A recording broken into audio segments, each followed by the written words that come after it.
Well, Ruth, we introduced this book last Sunday. We covered the first 18 verses of chapter 1. And so just to recap briefly, well, let's introduce this passage this morning. So the book of Judges, which we just finished, focused on really the nation at large. It focused on their failure to take possession of the land. And then it focused on these series of judges that the Lord brought to, as the people fell into sin and they cried out to him, how he used them to deliver them. And then in the last few chapters, it was just the spiritual condition of the nation was highlighted, and we saw what a mess it was. And it was a terrible time, everyone doing what was right in their own eyes. But the book of Ruth, by contrast with Judges, it takes place at the same time in Israel's history. However, it shows us that there was still a remnant, a faithful remnant, a small minority of these righteous, Torah-obeying, God-fearing people, even during these dark days of the Judges. So just to recap a little bit, last time we noted that there was this famine in the land. There was this famine in the land in Israel, and it specifically affected the town of Bethlehem. But there was famine in the land, and it affected Bethlehem, and the town of Bethlehem, the name of the town means house of bread. So it was odd and ironic that there was a famine in this place known as the house of bread. We looked last time at Elimelech, and he and Naomi are the ones that come into view here in chapter 1, and we saw that Elimelech's mistake was that when he encountered a problem, he didn't take the right course of action. He didn't wait prayerfully on the Lord for the Lord to tell him what to do next. He and Naomi and their two sons, they just left. They just hit the exit button and found themselves traveling outside of the promised land. So that immediately tells us that they were finding themselves outside of the will of God, because God had stated that his will for his people at this time was to go in and take possession of the land and dwell in it. So even though conditions were difficult, it was still the right geographical place for them to be. But even in the midst of difficult circumstances and the personal trials that this individual family was going through, God's love for his people remained unchanged. And so as we saw this tragedy unfolding there in the land of Moab, we find that at the end of it, they experience these deaths in the family, and there's really no reason for them for Naomi to remain in the land of Moab. And so she makes the decision to go back to her land and her people, the tribe of Judah, the town of Bethlehem. And then she has these two young widows with her, and she tells them to leave her. She continues to have to really encourage them to not go with her, but to go back to their families in the land of Moab. So these are, of course, Ruth and Orpah. And we noted last time that probably one of the compelling reasons why Naomi was so insistent that they not come with her is because they were a stark reminder of what had gone completely wrong in her life. Things had gone poorly, at least from her perspective, and these young women were continual reminders. They were living proof that she and Elimelech had not only left the land when it wasn't God's will and it wasn't God's timing, and they went to the wrong place, but they had also allowed their sons to marry these Moabite women, and all of it was just a scenario that really should not have happened. But if they left her, then she could avoid that shame of that whole scenario traveling with her. And so it seems like there's one layer of this is her trying to shed that guilt and that constant reminder of what had all transpired. She was trying to kind of separate herself and erase that. And then she tells her daughters-in-law that she uses the image or the wording there for them going back and starting over and getting remarried as finding rest. And she equated marriage with rest. And that we noted that was not to say that life would be easy by them getting remarried, but that it would provide for them security and stability that they lacked. Because in the ancient Near East, a widow was in a very difficult spot because she didn't have job prospects and she lacked her own land and provision and protection, and marriage would enable them to find that. And so that's where Naomi is encouraging them to chase after that and not after her. And then we see in around chapter 1, verses 12 and 13, that Naomi was apparently in a state of grief that caused her to be angry with God. And you know, that's if you've taken any kind of like a psychology class or a counseling class or anything like that, they talk about, or maybe you've just been exposed to the concepts of the stages of grief. It's pretty well accepted. But one of those stages that easily happens during that process of grief is becoming angry. And she seems to have become angry with the Lord. And we note that in the bigger context of everything that we find out about Naomi, she seems to really be a woman of faith. However, here we find her at her lowest point, and she's a woman who's struggling. We also see something about Ruth. Ruth decides, she makes this powerful declaration, I'm going to stick with you no matter what. Where you go, I go. Your people are going to be my people. Your God is going to be my God, and I am not going to leave you. And she basically makes a covenant with Naomi. She says, till death, nothing is going to separate us. And when we see this kind of example, this kind of shining example of faith from Ruth, we note that this kind of faith that walks by faith and not by sight does three things. One, it glorifies God. Number two, it provides a powerful testimony. And number three, like lifting weights spiritually, it strengthens our faith in God. This brings us to chapter 1, where we're going to pick up this morning in verse 19. So, title here is Ruth and Naomi Part 2, and then obviously that's going to bleed into Ruth and Boaz as well. So let's go ahead and move into our text here. Ruth chapter 1, starting in verse 19. Now the two of them went, so they're walking at this point, they walked until they came to Bethlehem. This is a journey of approximately 50 miles, rugged terrain, steep drop down into the Jordan River Valley in elevation, and then a steep climb back up to the land of Judah. And it happened when they had come to Bethlehem that all the city was excited because of them. And the women said, "Is this Naomi?"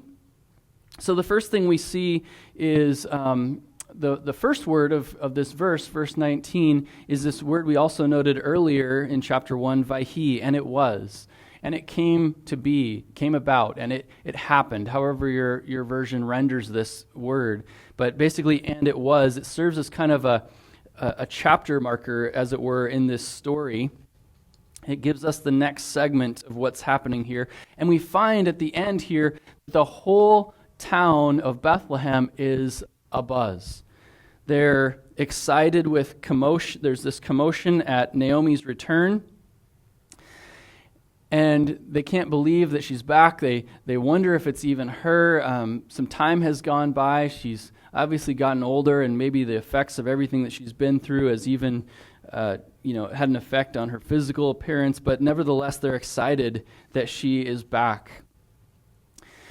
And looking at verse 20, but she said to them, "Do not call me Naomi, call me Mara, for the Almighty has dealt bitterly with me." So here you see her bitterness, her anger toward the Lord.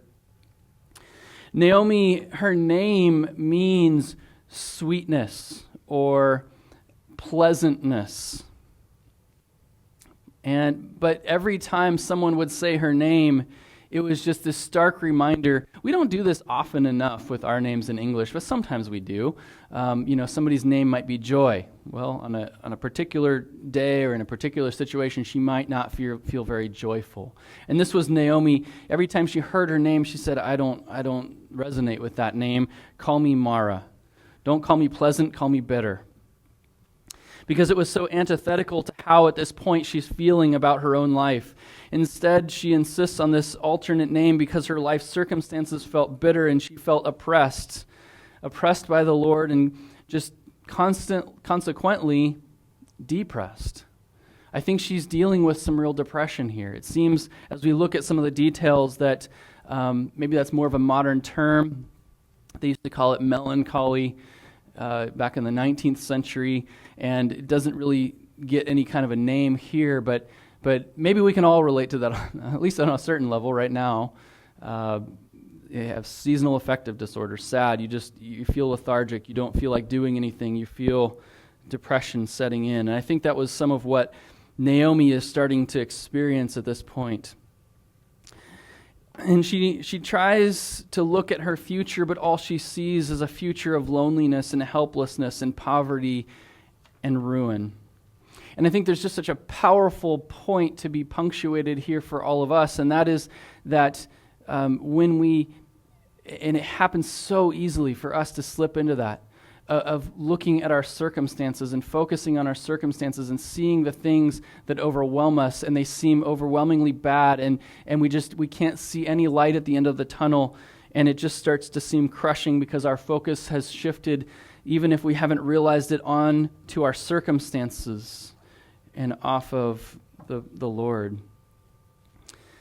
and what He must be doing in the midst of it. So I think there's a subtle hint here that Naomi, also here in verse 21, let's look at this. And I went out full, and the Lord has brought me home again empty. Why do you call me Naomi, since the Lord has testified against me and the Almighty has afflicted me? She's definitely mad at God at this point. And God is big. His shoulders are broad. He can handle when we slip into this kind of funk, this kind of depression, this kind of resentment or anger. Even if we incorrectly direct it toward Him, He's long-suffering and He's mighty and He can take it. The goal, of course, for all of us is that we have a change of perspective, and sometimes that can take time. But to look at things from a different perspective, to see things from God's perspective. But I think there may be a subtle admission in here by Naomi that she and her family had sinned by going to Moab and then the sons marrying Moabite women. She says that the Lord has testified against her and afflicted her. There may be some guilt going on. It seems like there would have to be, and she may be kind of admitting that to a small extent here. But notice what she is going to go on to say here in verse 22. So Naomi, first part of verse 21, she says, I went out full, but the Lord has brought me home empty. And this is how she, in her perspective, this is how she is seeing her life. But I think just on a quick pivot level, if we look at this from a different perspective, she's focused on everything that she doesn't have. She's focused on everything that she lacks. She's focusing on everything that has been taken from her, that she's missing, and she's very frustrated and upset. And yet, when we flip it around, we see that Naomi, we could ask the question, did Naomi come back empty? And I think the answer is no. And here are 7 things that she came back with that are not consistent with her going out full and coming back empty. Number 1 is her life. Number 2 is her faith. Number 3 is her hometown. Number 4, she's returning to her hometown. Number 4, a whole town full of friends and relatives and seemingly people that care about her. Number 5, a fresh start. Number 6, Ruth. And number 7, last but not least, the most important of all, the Lord. So let's look at verse 22 and see where this is leading and what's happening here. She views herself as coming back empty when really she was coming back quite full. So Naomi returned, and Ruth the Moabitess, her daughter-in-law with her, who returned from the country of Moab. Now they came to Bethlehem at the beginning of barley harvest. So this is March, April timeframe for us, right around the corner. We're looking forward to March and April being right around the corner. And springtime hits, and the snow melts, and the things start to, blossoms start to go on the trees around this part of the country.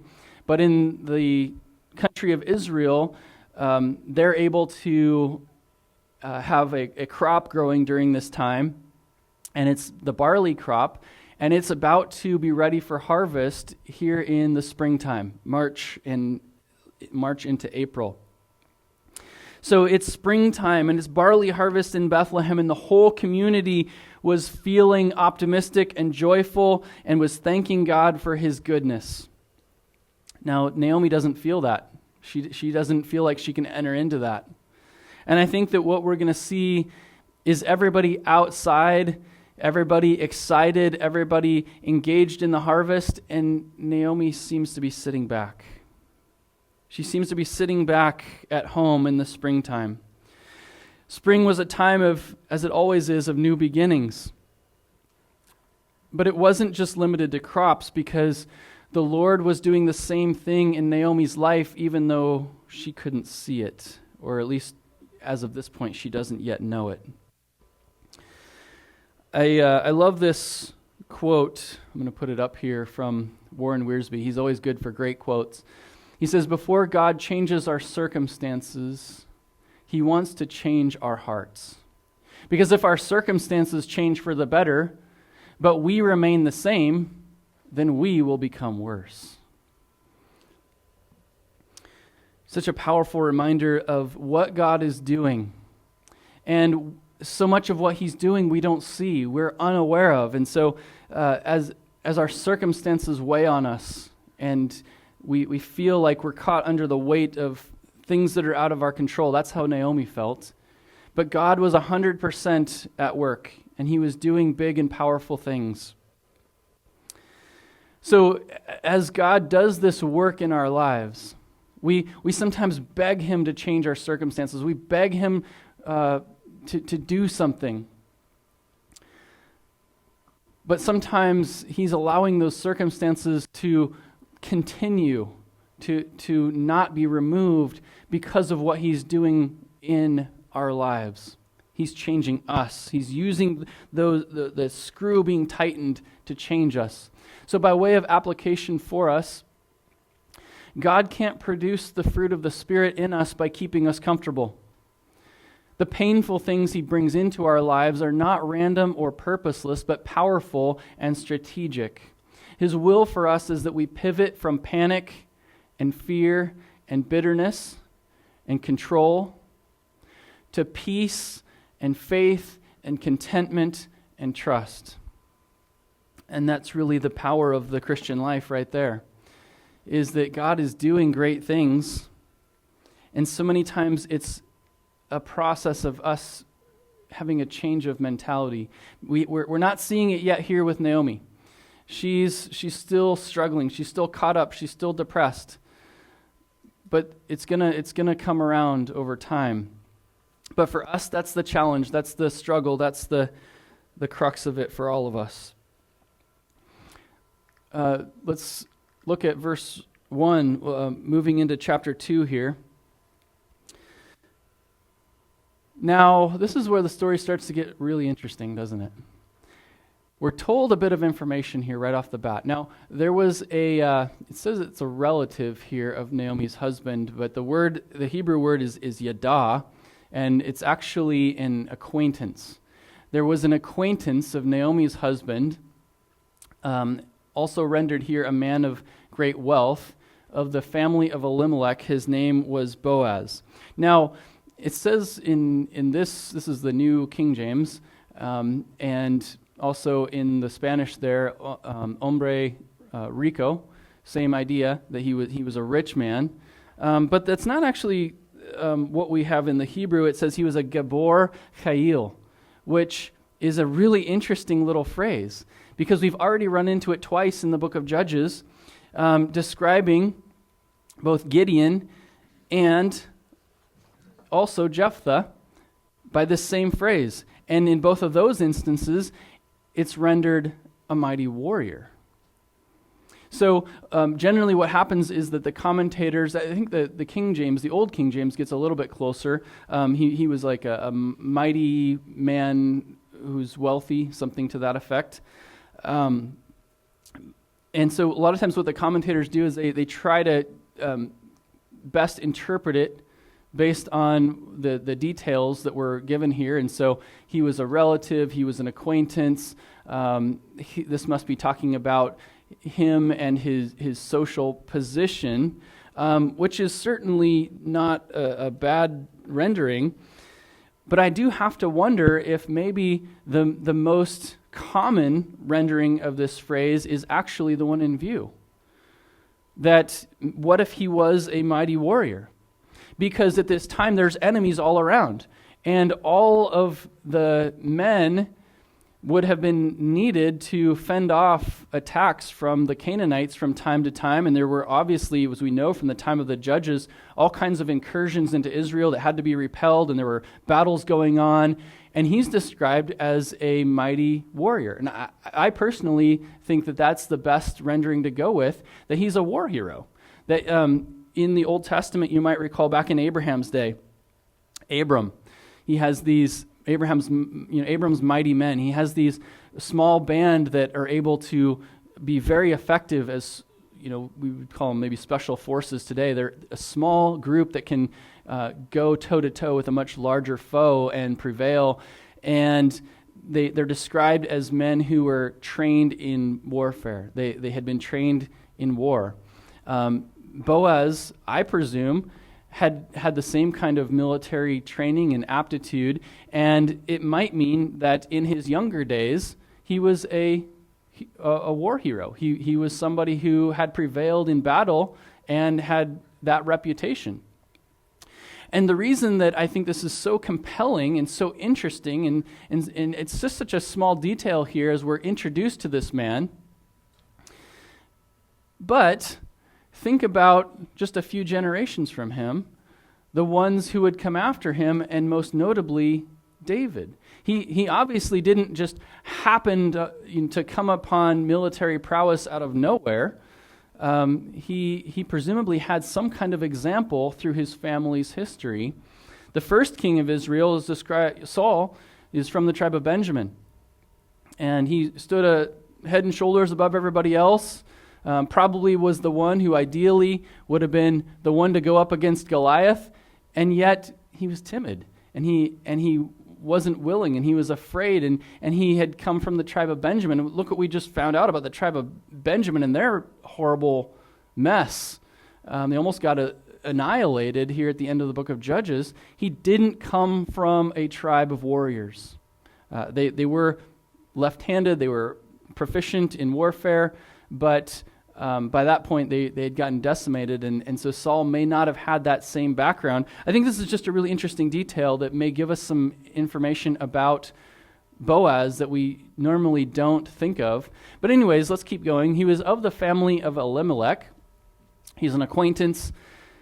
He's known as a warrior, or you might say a man of great stature or excellent character. Those are also possibilities for this phrase.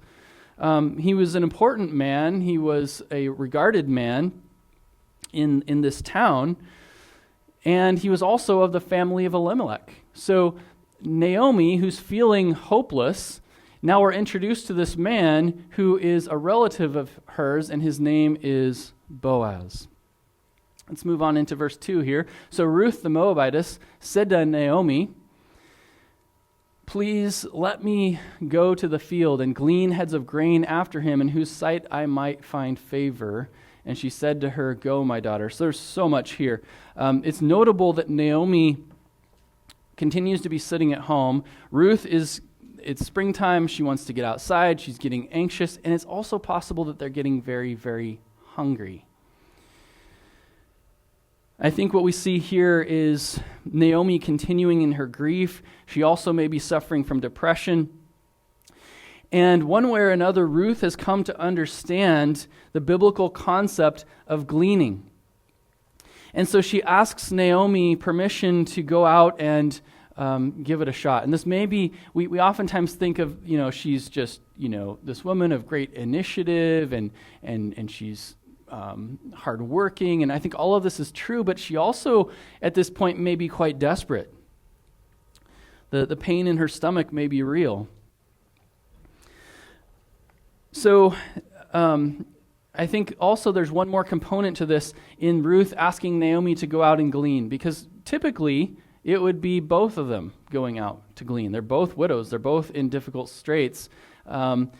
But Ruth recognizes that her mother-in-law is not in a position at this point where she can even seemingly get up and get out of bed or out of the house. And so she offers to go and to do this work. And also I think there's an element of kindness here from Ruth's standpoint, in that for Naomi to have to go out and glean in the fields with the poorest of the poor of society would have really been a difficult pill for Naomi to swallow. Having to endure that public humiliation may have been something that Ruth is looking to kind of try to help alleviate for Naomi. She says, don't worry, I'll go. I'll go out there. And gleaning is a concept that we have in Leviticus and in Deuteronomy, and it talks about how the farmers in Israel were instructed to leave the corners of their field. They weren't to harvest the corners, and also as they were going and harvesting their crops, some of it would naturally fall, slip from their grasp, maybe just, falls to the ground one way or another. They were just to leave it. They weren't to gather up every single little piece and scrap. They were to leave it for those who were the most down and out in society, who really were in very difficult straits. However, what we find, and there's an allusion to it in Isaiah chapter 17 as well, but that it had to have been the case during the time of the judges here in Ruth. The farmers, as you can imagine, human nature took over, and they would become unscrupulous, and they would try to manipulate their harvest practices so as to keep more for themselves and leave hardly anything for the poor, and to make gleaning, therefore, very tedious and difficult for them, so that they would labor all day in the hot sun and hardly have anything to show for it. And so these stingy farmers had fields where the gleaners would just work and work and work to the bone and barely get anything to survive. However, we're also told about a different kind of farmers in the Old Testament.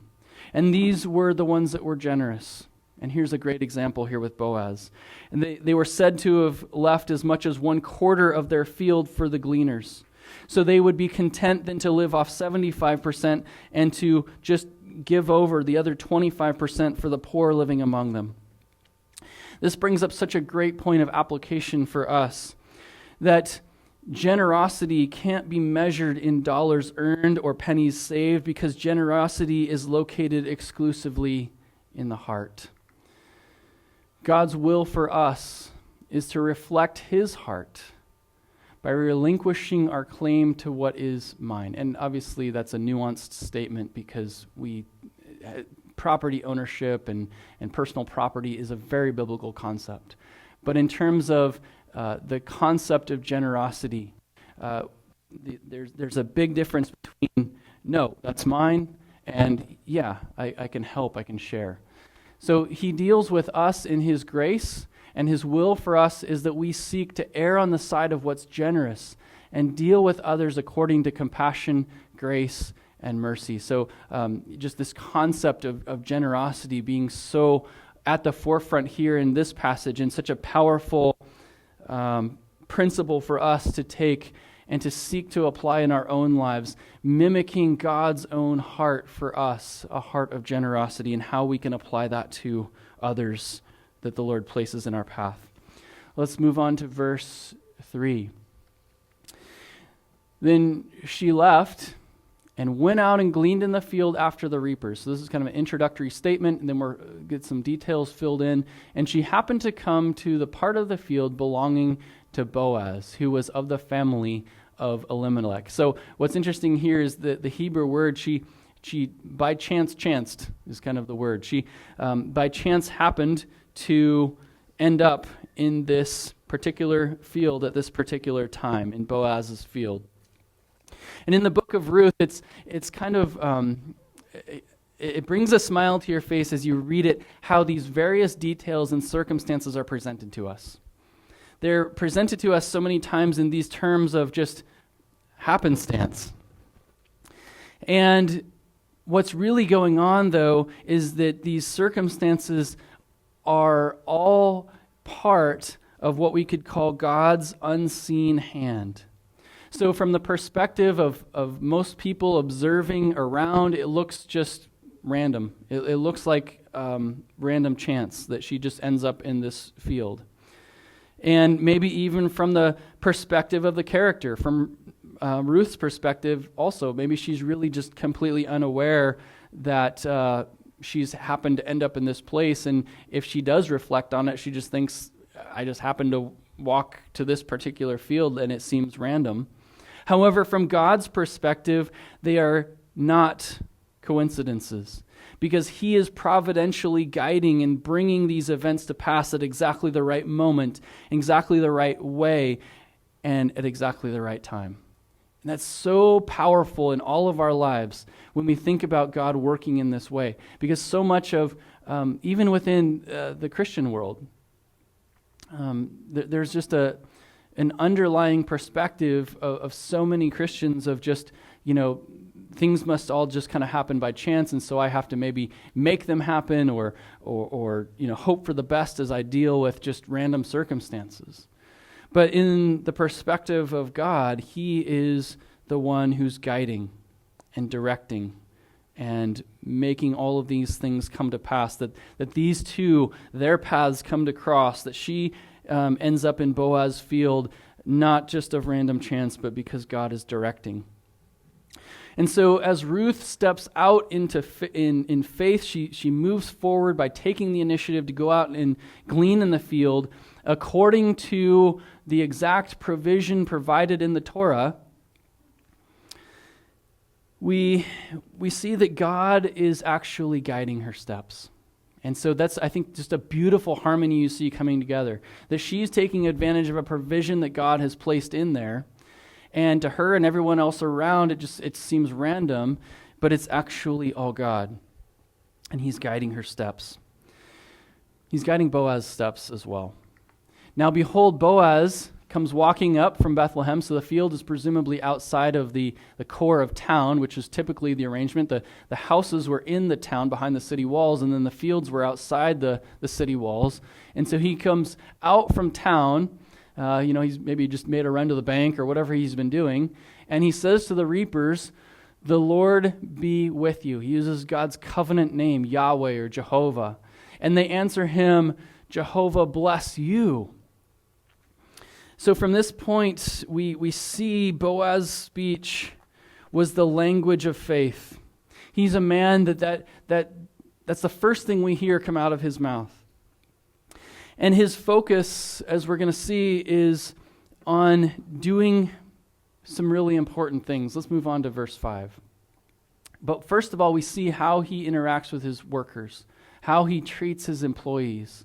And it's not as one who looks down his nose at them or is harsh toward them. We don't get that impression right off the bat. Then Boaz said to his servants, who was in charge of the reapers, "Whose young woman is this?" Now, this is really curious because I want to just note something here that I came across as I was studying, and a statement like this is easy to misread. And so one of the commentaries I was reading, and sometimes I don't spend a lot of time reading more theologically liberal commentaries, but sometimes I do. And this particular one, I think she gets it wrong. Her name is Phyllis Tribble, and she's coming at this passage from the standpoint of feminist theology, interpreting this story in terms of what it has to say about feminism, and she's highlighting the patriarchy, and she says, "Whose woman is that?" Truly a patriarchal question. After all, a young woman must belong to someone. She is a possession, not a person.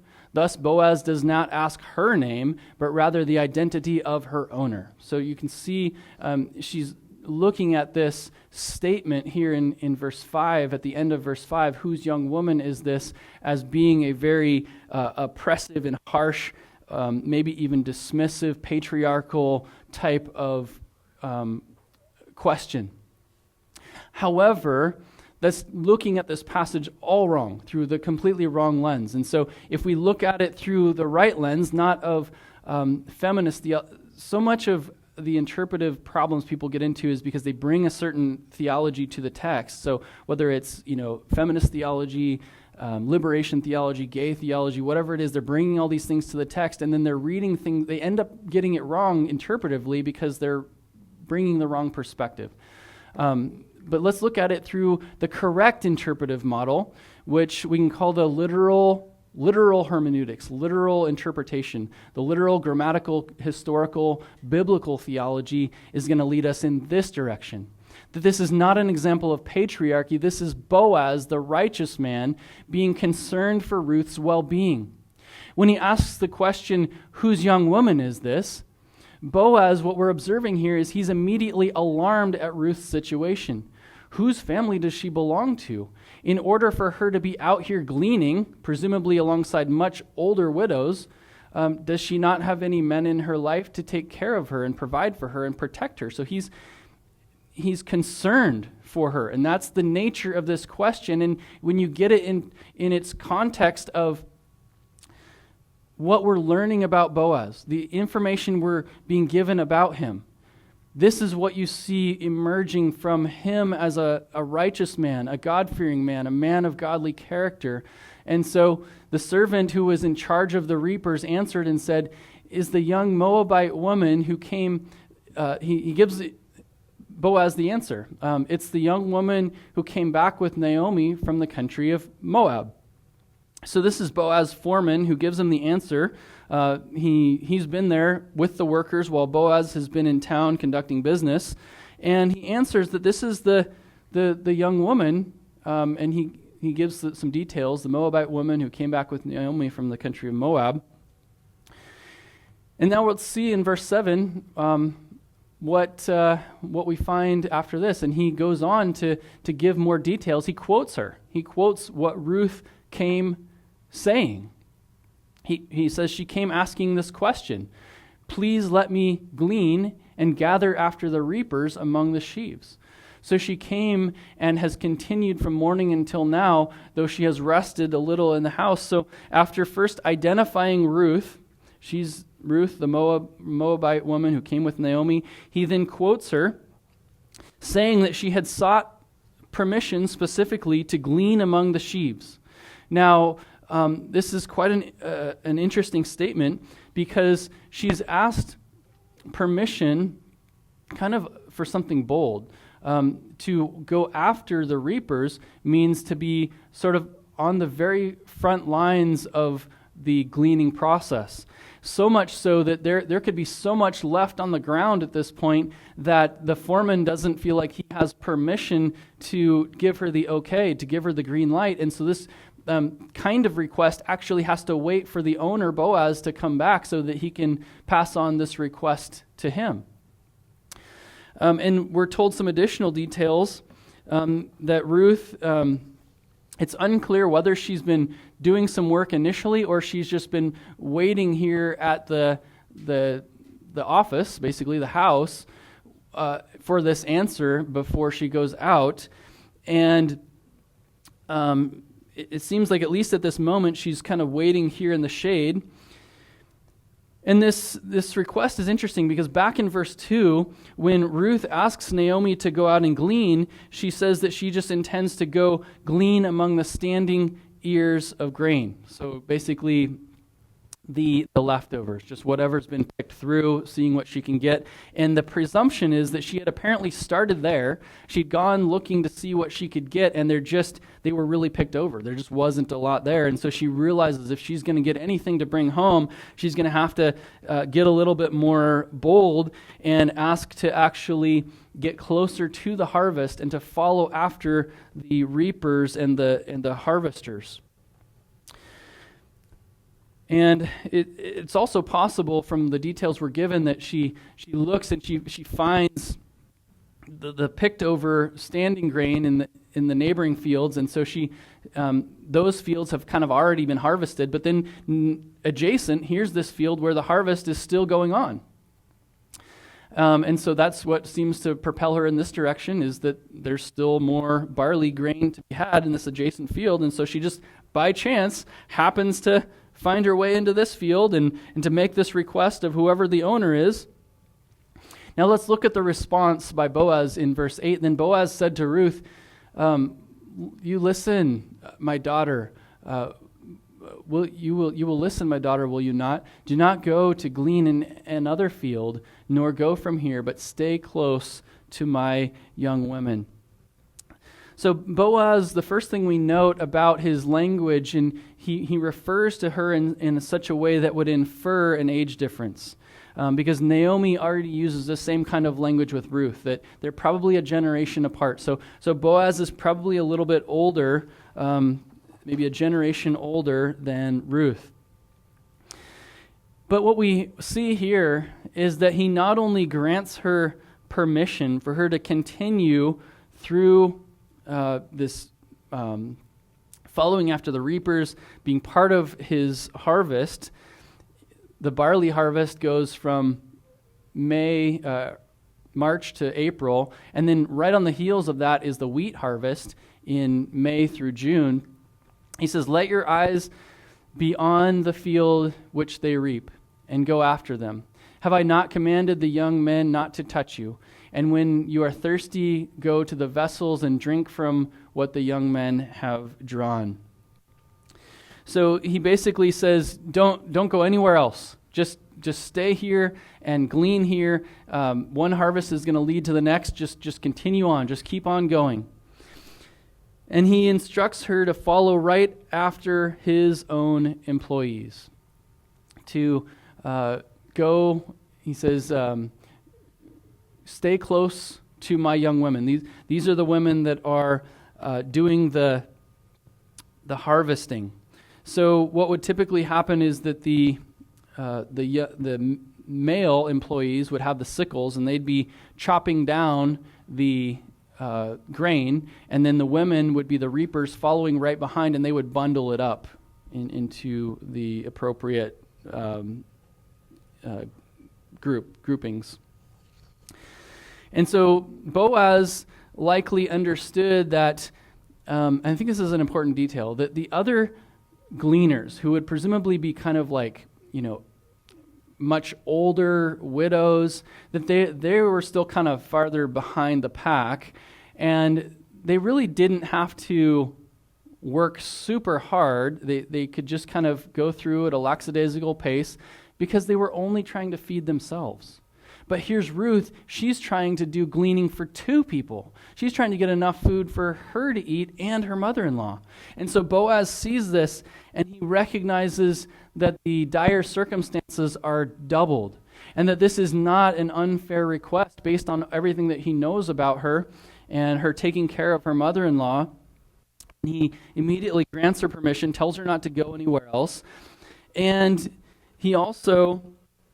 So he gives her first priority, and he also instructs his male employees to leave her alone, telling them to not touch her, to make sure to just leave her be, make sure that nothing happens to her. Verse 10, so she fell on her face, bowed down to the ground, and said to him, Why have I found favor in your eyes that you should take notice of me since I'm a foreigner? So very foreign concept to us. We never see this in our culture, but you see it regularly in Middle Eastern and North African cultures, bowing low to the ground as a sign of respect or gratitude or whatever it is. And that's what we see here from Ruth, is she just is so overcome with emotion for being shown such kindness that she bows herself down to the ground because Boaz has just shown her all this compassion and kindness and help. And she recognizes her status as this widow, but also a foreigner. She doesn't even have any rights, or very few at this point. It's really just pure compassion is how she's going to be treated, and Boaz shows this to her. And Ruth uses these words. She says, "You have seen the unseen." And she recognizes herself as one who is just on the margins of society. And Boaz has taken an interest in her to try to love her and help her as he is able. Just according to his character and his righteousness.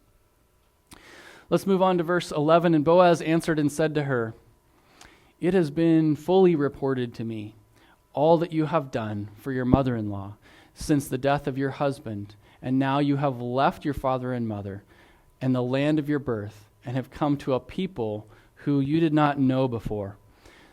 The Lord repay your work, and a full reward be given to you by the Lord God of Israel, under whose wings you have come for refuge." So Boaz, he hasn't seen Ruth before this, but he's certainly heard about her. And what he has heard about her has made this big impression on him, that she has acted in such a selfless way, in a caring way for her mother-in-law, and that she's been willing to leave her own homeland to come and live in a foreign land. And he tells her here in verse 12, he uses this powerful imagery, "under whose wings you have come to take refuge." And this is an image that's used elsewhere in Scripture, including by our Lord Jesus himself, talking about the nation of Israel. He says, "Oh, how I've longed to gather you as like a chick under my wings." And this is a biblical expression of protection and care. And so Boaz uses this image to describe exactly what Ruth has done. Verse 13, "Then she said, 'Let me find favor in your sight, my Lord, for you have comforted me and have spoken kindly to your maidservant, even though I am not like one of your maidservants.'" She says, "Your words have meant so much to me. They have really just blown me away, encouraged me." And the Hebrew words there, they come across the same in English, but it's two different Hebrew words. The first is shepha. "You have spoken kindly to your maidservant." This is a very low social status, the lowest social status. "Though I am not like one of your maidservants, Amah," which would be more of a typical servant in Israel who, this gets into the different rights that people had. So the lowest social class, shepha, very few rights, versus Amah, a young woman with more rights, including the ability to enter into a marriage in order to then have a whole lot of rights because of becoming family. So she juxtaposes these two terms for putting herself in, "Look, I know that I'm of just the lowest social status, and yet you've been so kind to me." Verse 14, "Then Boaz said to her at mealtime, 'Come here and eat the bread and dip your piece of bread in the vinegar.' And she sat beside the reapers, and he personally, notice, passed parched grain to her, and she ate and was satisfied and kept some back." So this is really interesting on one level. By the time you get all the way, fast forward to the book of Acts, one of the controversies in the early church is Jews would refuse to eat with Gentiles. And that was just, I think, layers, just hundreds of years of tradition to where Gentiles were more and more and more looked on with disdain. But at this early time in Israel's history, this wasn't a thing from what we gather here, or else maybe it was starting to be, but it really speaks volumes about the character of Boaz. The type of food they're eating, bread dipped in some kind of vinegar. Even to this day, olive oil mixed with vinegar. You can go to an Italian restaurant and they might serve you that as a little appetizer. And this would be, and roasted grain followed that. Very just a typical Near Eastern lunch meal. But I have to think that Ruth, at this point, it's quite possible that maybe she hasn't eaten in a while. And what it tells us is that she ate as much as she wanted, and she still had some left. She still had leftovers. So this is just a huge blessing for Ruth, possibly at a time when she's very, very hungry. Moving on to verse 15, and when she rose up to glean, Boaz commanded his young men, saying, "Let her glean even among the sheaves, and do not reproach her. Also, let grain fall from the bundles purposefully for her. Leave it that she may glean, and don't rebuke her."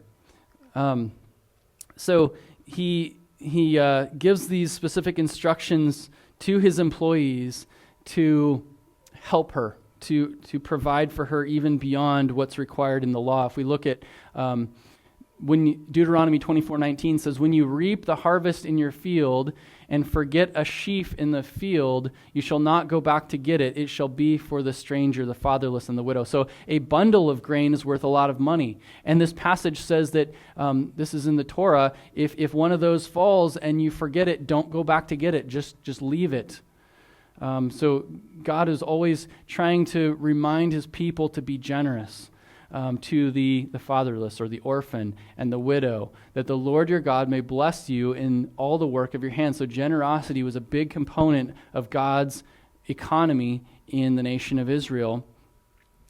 But Boaz takes this a step further. Not only does he not go back to get the fallen grain, he tells his workers to purposely leave it fallen for her. So this is very generous here of Boaz. So she gleaned in the field until evening and beat out what she had gleaned, separated the wheat from the chaff, and it was about an ephah of barley. So this is about 30 pounds. So instead of just one little portion to get a gleaner through the day, she comes home with enough food for 2 people for easily a week. So this is like, going to the grocery store to get milk and bread and somehow coming back with a whole cart full of groceries. This was so unexpected. Ruth went out hoping to just glean enough to give her and Naomi just enough to eat, to get them by, to get them through the day, and instead she's just given this massive amount. And in all of this we see the hand of God. I like this quote, a man named Howard, he's in the, I can't think of the name of the commentary offhand, Bible Knowledge Commentary. "God's hand is to be searched for in the everyday affairs of life, in the turns of fortune of God's faithful people." So it's just good fortune, good luck that Ruth has ran into? No, it's the hand of God. And into this, the greatest question that we can ask is, Lord, what are you doing through this situation? Please help me to see this situation from your perspective and through the lens of what you are doing. And that helps to flip our perspective and to help us see things from a different standpoint. When we recognize that God's hand is at work and that he's doing big things, and that he's doing important work through this particular situation, this hardship, this trial, this heartache.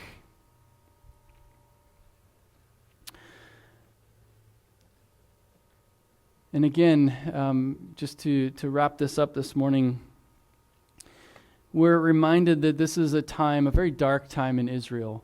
And we've seen so much just death and despair and destruction through the time of the judges. And yet in this same very time, we're introduced to these people who are faithful, who are God-fearing, who, I think one of the things that when it comes to the law, also known as the Torah means teaching, that the people who actually delighted themselves in abiding by God's instructions lived a joyful kind of life. They're different, and we see this here with Boaz. A God-fearing, Torah-abiding man, it infused his life with generosity and joy, and he treated his employees in a very good way, and the others around him. He had this reputation, and it was well-deserved. Well, with that, we will conclude this morning. We'll pick it up next time. But always, we want to just make note of what we have before us. And that is some really bad news and some really good news. The bad news is that, it says in Romans, all have sinned and fall short of the glory of God. That we all are failures, basically. And we think, well, that's a depressing message. We've all missed the mark. We've fallen short. We can't meet God's standard of perfection. We're under sin's penalty. We're deserving of death. We're deserving to be permanently and forever alienated from God, cut off from Him, bearing the full weight and penalty of our sin. But then there's the good news, in that God wasn't willing, it says, that any should perish, but that all should come to repentance, and that He gave us His Son. He gave us the remedy. He gave us the way out. He gave us the one who would come to redeem us, to set us free, to cancel our debt, to pay the penalty for us, to pardon us. The one who would come as our substitute, to die in our place, and who would sacrifice His life for ours. He would go to the cross, and He would die a death He didn't deserve because He was sinless, while we're sinful. He's sinless, perfect, innocent, and yet He died, and He died in our place. They crucified Him on a cross, and then they buried Him. And then 3 days later, He rose again. He conquered sin and death, and He set us free, and we are forgiven and given also that same resurrection. Jesus resurrected from the dead. He couldn't stay buried, and they buried Him, and that wasn't the end of the story. And that same hope exists for all of us, that we have new life. We have the forgiveness of sins. We have been set free, ransomed, redeemed, and given eternal life as a gift. And yet there's a lot of people out there, they either don't want to know, or just flat out reject. And if you're here this morning and you've never come to terms with that message, there's a message for you that Jesus died for you. He died to save you. He loves you. He died to set you free. He died in your place so that you could have that wonderful gift of forgiveness and eternal life found only exclusively through Him as an act of God's grace that you receive by faith, by trusting in Him, the one who died in your place. He died so that you could live. If you've never come to terms with that, I pray that you would do that this morning before you leave this place. Let's close in prayer, and then we'll have our final song. Father, thank you this morning for this rich passage in your word, for what it shows us about your heart, what we can take and apply by way of the examples before us. Help us, Lord, to have hearts that are generous, that err on the side of generosity. Lord, may we be people that seek your ways, that seek to honor you, that when we're going through trials, that we might recognize that they're not purposeless, that they're very purposeful. And so much of what you're doing is changing us. Lord, may we have a change of perspective. May we ask the questions, Lord, what are you doing? What am I missing? What is it that you're bringing about, that you're showing me, that you're allowing this trial for a reason, and you're obviously working, even though I can't see it. From my standpoint, it just looks like despair. But yet with you, Lord, there is so much hope. may we seek to have that change of perspective from what we see from Naomi and what we can all so easily relate to recognizing that in the midst of it, you're very much at work because you're active and you're guiding and directing and things aren't happening by chance, that you are guiding our steps. Lord, we ask that you would continue to show us your ways, lead us each day, guide us step by step, and keep us attuned to you and what you're doing. We ask this in Jesus' name. Amen.